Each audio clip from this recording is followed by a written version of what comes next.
Psalms 124 is where we're going to be today. We're going to be to the book of Psalms. We're in Psalms 124. When you have it, say amen. You need a second. Say hold on. Psalms 124.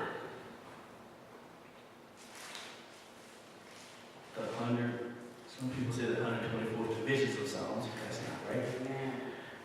Psalms is divided up into about 5 parts, but this is the 124th Psalm. The Word of God reads, "If the Lord had not been on our side, let Israel say, if the Lord had not been on our side when people attacked us, they would have swallowed us alive when their anger flared up against us. The flood would have engulfed us, the torrents would have swept over us, the raging waters would have swept us away.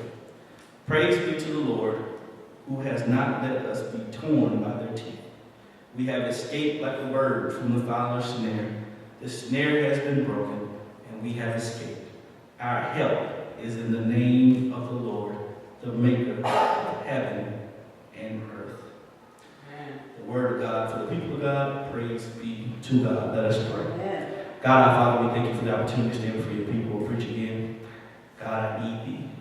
Oh Lord, I need thee. Let me not preach a good sermon, but a sermon that does some good. The grass withers and the flower fades, but your word remains forever. In Jesus' name we pray. Amen. Amen. There's a story told of a man who had got off from work and he was heading to his 5th floor apartment, and as he was heading to his apartment, he gets on the elevator, and he gets on the elevator, a few more of his neighbors get on with him, and as they're getting ready to go up the elevator, they get past the 1st floor, and in between the 1st and the 2nd floor, the elevator gets stuck. So there's one person that's frantically pressing the buttons, and nothing's happening, and there's another guy, he starts getting crazy, so he starts beating on the door, and another one starts yelling, help us, help us. And so they were in this elevator, stuck between the 1st and the 2nd floor, and they felt trapped. Many times in life, we can feel as though we're trapped. We can feel as though we're trapped in dead-end jobs. We can feel like no matter how much we show up, no matter how much we try, we can't get ahead. And even though it seems like we're doing everything we're supposed to be doing, other folks just show up, don't do anything, and the boss keeps promoting them, we can feel like we're trapped. We can feel like we're trapped in bad relationships. It seems like we try to work things out. It seems like as much as we try to talk and pray and try to work things out, it never seems to work. And then we feel like we got so much time invested and so much money invested, and we've invested so much in this relationship. How can we just walk away after 3, 4, 5, 6 years? We can feel trapped. We can oftentimes feel trapped in the church. We feel like we show up every Sunday and feels like nothing happens. I still go home to the same problems, the same issues, the same amount of hell I did before I showed up. So why in the world do I keep going to that church Sunday after Sunday and feel trapped? This morning I want to use for a subject, there is a way out. See, oftentimes we feel trapped and swallowed up in situations, and it's because we are trying to handle it on our own. It's not until we try to give it, and not until we give it to God first, that we put Him first, that He gives us a way out. Let me tell you, no matter how deep the situation may seem, if it's you and God, there's always a way out. And so, no matter how deep we get ourselves into sin, and we can feel like there's no way we can get out of it, we can feel like we've drifted so far away that we're done, it's over. But I promise you, if you turn to God, there is a way out. It doesn't matter how bad somebody's hurt you. They could have hurt you to your core. They could have said something about you that did something that's so deep and so hurtful. You'll never think you'll get over that pain. You think you'll be trapped in that pain forever. But I promise you, if you give it to God, there is a way out. You can be on drugs, strung out, sleeping on the steps of the church. You can be drowning your sorrows in an alcohol bottle. It doesn't matter where you might find yourself. I'm going to tell you this, that if you put God first, there is a way out. In our text, we find that we're in the book of Psalms, and this particular psalm is said to be a psalm of David, and it's said that David David wrote this song after what we just read in 2 Samuel chapter number 5. And it says that David wrote this song. David had just been anointed king over all of Israel. He had united all the tribes together, because you got to understand, when David was running from Saul, there were people who were with David, there was people who were with Saul. And once Saul died, they said, why don't we all get together? So now David was completely king of Israel. After he had become king, he looked at this area called Jerusalem, and he took that over from the people who were living there, because he knew that was a good strategic spot to set up his kingdom. And he set up Jerusalem. And now, after he had set up Jerusalem, after he had finally dealt with Saul, all of a sudden the Philistines showed up. You ever felt like as soon as you got out of one issue, all of a sudden something else came popping up? It seemed like once you got through one hurdle, here comes another one popping up. It seemed like once you got through one thing, here comes something else popping up. And David must have been feeling like, what in the world is going on? I just got through dealing with Saul, and now all of a sudden the Philistines want to show up. But David didn't do this. He didn't whine. He didn't cry about it. What he did was, he got on his knees and he prayed. Amen. The Philistines rose up against David. They came against David, and David began to pray. He asked God, will you give me the Philistines into my hand? And God said, don't worry about it. You go and handle your business. I got you. And so David took out the Philistines that time. But guess what? Sometimes because you get rid of one hater don't mean they won't come back up again. So they showed back up again. And when they showed back up, David said, God, are you going to do it again? He said, yeah, I'm going to do it again, but I'm going to do it a little different. I want you to sneak on behind them. And when you hear the footsteps, that means the Lord's going before you. You go attack them and you will win. And so David took the Philistines out. So what can we learn from David in this song? Excuse me. First thing we can learn is sometimes we have to ask the question.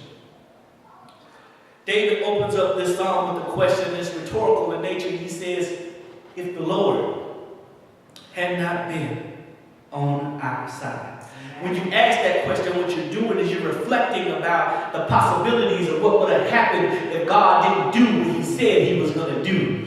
And so sometimes when we want to think about how much God has actually done, had God not pulled us out of that bad relationship, if God had not saved us from that brokenness, if God hadn't moved on our tattered life, where in the world would we be? If God hadn't healed us over that divorce, if he hadn't got us over through that hard times, if he hadn't brought us out of that situation, we ask ourselves, what in the world would we do? And notice this is a poem, so he doubles up on it. He says, let Israel say, if God had not been on our side, they would have swallowed us up. See, because what David was trying to get to is when you think about how much God has actually done for you, sometimes it can be overwhelming to think to yourself, how in the world did God pull us out of that mess? How in the world did I show up here, didn't have any money, but found favor and people looked out before me? How in the world did I get to this point that I am? And so David was wanting to let Israel to know that sometimes you got to ask the question of yourself, how in the world did I get here? When you look back over your life, you realize if it had not been for the Lord on your side, where in the world would you be? Amen. We don't even want to imagine the stuff that we could have gone through had the Lord not moved on us, had the Lord not came against us. And look, David continues on to say, if they attacked us, they would have taken us out. I'm pretty sure I'm using my theological imagination here. As David heard that the Philistines was coming, he started doing an inventory and said, well, it looks like they got better people than we got. It looks like they got more equipment than we got. It looks like they got a bigger army than we got. What in the world are we going to do? And many times when you start looking at your physical stuff, you look at I got more bills than I got money. I got more time at work than I do at home. I got all these things going on. And you say to yourself, this is it. I got to throw in the towel. I can't make it. But look what David did. David went and prayed and talked to God. And with him and God, they took out this bigger, more powerful army. I'm sure he was worried and stressed out, but yet still he went to God first. So not only must you ask the question, sometimes you have to answer the question for yourself. The text goes further that says that David recognized that they couldn't have done it on their own. The text says that the anger of the people flared up against them. I'm going to let you know, sometimes people are just not going to like you for no reason. There's nothing you've done, there's nothing you've said, there's nothing that you do. It's just because of who you are. They see the anointing and the favor on your life, and they look and say, I can't believe that they got this and they got that. And guess what? Tell them you can keep hating because God can keep lifting me up, so you can keep throwing stones as much as you want to. But I understand, I didn't get here on my own. I got here because God moved on my behalf. And he said, look, the anger flared up against them. That means they were upset. The text says that anger flared up against them. It's using this language of, and when you read the Psalms, you got to think of it as a poem. This is an imagery. Their anger flared up against them. You ever been talking to somebody, you can just see them just start to get mad. You can literally see the blood start to boil in their system. You can literally see them get angry. And so when they heard about David's favor, all of a sudden, they got mad.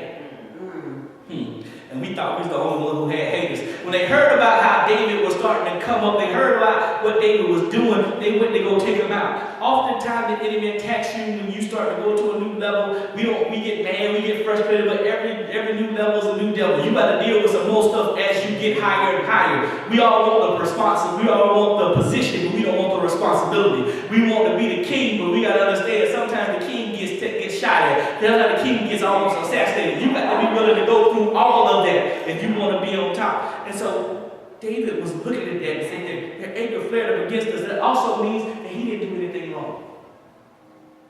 Sometimes we get mad at folks, but we got to understand some things is just you didn't do anything wrong. You didn't do anything to cause them to get upset. You didn't do anything for them to get mad at you. You didn't do anything for them to throw darts at you. But you have to understand that sometimes people are just going to get upset, but you got to go and trust God in the midst of the situation.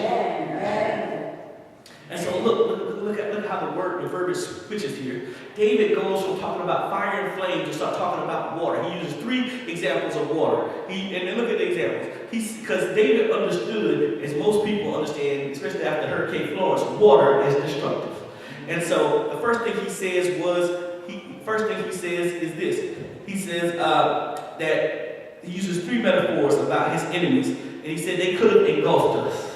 Now, engulfing is an image of the water just going over you till you can't do anything out. Oftentimes, that's how we feel when we're trapped in situations. We feel that we're engulfed by these things. There's nothing we can do. We try our best to get out of it. Many people get engulfed in debt, and they say to themselves, I don't care how much I work, I seem like I can't get ahead. Every time I take one step forward, I get knocked back 2, and you can feel trapped. You can feel engulfed in that thing. And David goes forward in the metaphor, and he says it's like a torrent. So imagine a torrent is like a bunch of rushing water coming at you. And oftentimes we can feel trapped in situations because things like these keep coming at us back to back to back. This happens, then that happens. And every time we think we're taking one step forward, something else happens, and something else happens. And it can start to make us feel like we can't even move forward. And then the last image he used, he said that of raging water. So imagine a bunch of waves just crashing against you and crashing against you. And it don't matter how tough you are. You ever seen a rock? And guess what? No matter how tough the rock is, if the water keeps beating against it over and over, it's called erosion. Eventually that rock's going to wear down. So no matter how tough you might be, you can feel overwhelmed because the water just keep pounding and pounding at you. And many times in Christian churches, especially the black church, we think we got to be too tough and too strong to tell somebody that something's taking over us, that it's too much for us to handle. Because what does everybody say? You know, grandma and them spent off a lot of times in prayer. That's the only reason they got through what they got through. Don't think they didn't do it by themselves. They gave it to God, and God, He gave them a way out. Not only must you ask the question, not only must you answer the question, but sometimes you got to reflect and just praise in what God has already done.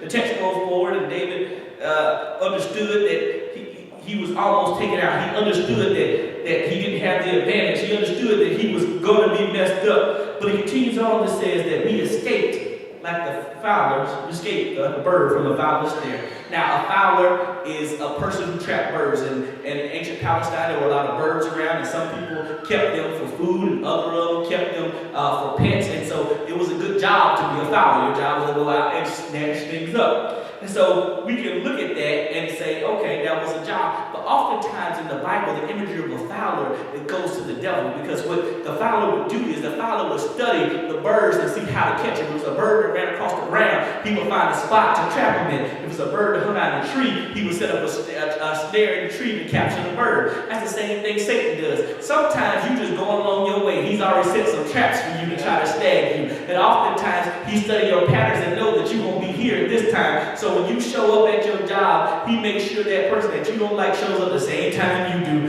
He makes sure, when you show up, when you're going along your way, he puts this beautiful, handsome thing in your sight. You think, oh my Lord, what is that? Not realizing that everything good on the outside, that might not be good on the inside. And so you have to be careful about the fowler snare, because oftentimes the devil sets traps to get you. But look what David says. David says, not only did they escape like a bird, that the fowler's snare was broken. And I'm so glad that's a personal praise. That's you to shout right there. Because when you think about if the fowler is Satan, then Jesus must be the person snapping the snare. He must have taken those things and broken. When Jesus died for our sins, everything the devil tried to snag us in, it was broken by God. And now we're set free. We're set free from those situations. So what you have to understand, if God has set you free, stop holding on to stuff. Stop feeling like you're trapped. There's a story, they tell you like when they capture an elephant, what they do is they put this big old shackle around his foot, right? And when they shackle it, they put it into a ground that the elephant can't pull the thing. And so the elephant is tugging at it, but he can't get away. And so slowly but surely, as the elephant's wheel is getting broken, they can put less and less things. They can tie an elephant up with a rope that he can easily snap, all because he remembered the pain. He remembered that he couldn't pull it before, but didn't think he could do it now. And so when God has broken you from some things, he's broken those chains completely. You can pull away. Don't let something hold you back when God has already set you free from whatever that you're going through. And David says, understood that he escaped. He also understood who helped him escape. See, what happens is, what we do is, when God pulls us out of something, when God saves us from something, we forget who God is. When we on our knees crying and stop, Lord, if you get me out of this, I'm going to be in church every Sunday. And then as soon as he gets you out that first Sunday, well, Lord, you know, I'm just so tired, I need to get some rest. Oh, Lord, you know, this weekend is so-and-so weekend, I got to make sure I show up for that. And we find all these excuses. Don't forget about God once he pulled you out. It wasn't the God of money that saved you. It wasn't the God of finance that saved you. It was the King of Kings and the Lord of Lords. Look what David says, the creator of the heavens and earth. David wanted people to understand exactly who pulled him out of this situation. And sometimes people say, well, how'd you get there? How'd you do this? You must have been this, you must have been that. No, if it had not been for the Lord on my side, where would I be? Once you recognize how far God has brought you from, you can't forget what God has done for you. If he pulled you out of a situation, if he's rescued you, if he saved you, if he's made a way out of nowhere, don't forget about God once you get better. When you're sick in the hospital bed and you racked with pain and God gets you out, don't forget about who got you out of that bed. When you were praying and saying, God, if you get me out of this, I'm going to do this and I'm going to do that. Don't forget about God once you get back on your feet. Amen. The story continues. The text says that, the story says that a young man was on the elevator with a lot of his neighbors and they're going crazy. And like I said, one was pressing the button frantically, the other one was beating on the door, and the other one was yelling. And so he walks up and moves them out the way. And he goes to the little box, and he pulls out the phone, and he calls somebody. And he says, yeah, we're stuck in the elevator. And he hangs it back up. And they wait there for a few minutes, and the one guy's pressing the button. It's like, oh, they can't hear you, so I'm going to keep pressing the button. Another one says, nobody's coming, so I'm going to keep beating on the door. Another one says, well, you know, I'll keep yelling because nobody heard us. All of a sudden, they felt the elevator move to another level. And when they got to the next level, they saw the maintenance guy, and they said, oh, man, thank you so much for saving us. He said, and the one guy said, well, did you hear us yelling inside the elevator? And he said, another guy said, yeah, did you hear me beating on it? And he said, no, I didn't hear anything. Only reason I moved because I got a call from on high. And that lets you know that when you make a phone call or prayer to your daddy and tell him that God, that I'm going through something, it don't matter how much you beat at the door, it don't matter how much you knock, the only thing that matters when you make that phone call to on high, that's the only thing that gets you out of that trapped situation. They could have been yelling and beating all day long, but when the one brother took the time to call on somebody who can fix it, he fixed it in the nick of time. And see, many times we get over some stuff and we forget that God done fixed some stuff. Some of us need to praise God for the stuff he done fixed in our lives. He done fixed some brokenness. He done fixed some hurt. And David wanted God to know, I ain't forgot about you, God. I ain't forgot what you're doing. I had to give it to you first. And that's the only reason I got out of that situation. So anytime I'm feeling frustrated, mad, angry, or busted and disgusted, I just think about how far God has actually brought me from and remember what he's done for me. And even when I say to myself, if he brought me through that, he'll bring me through this. If I've been broke before and he brought me through, he'll bring me through now. If I've been hurt before and he brought me through that, he'll bring me through this. If it had not been for the Lord on my side, where in the world would I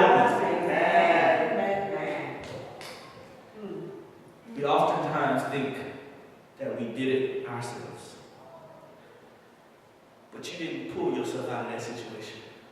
You were trapped up, wrapped up, tied up. But God made a way. Amen. Amen. Amen.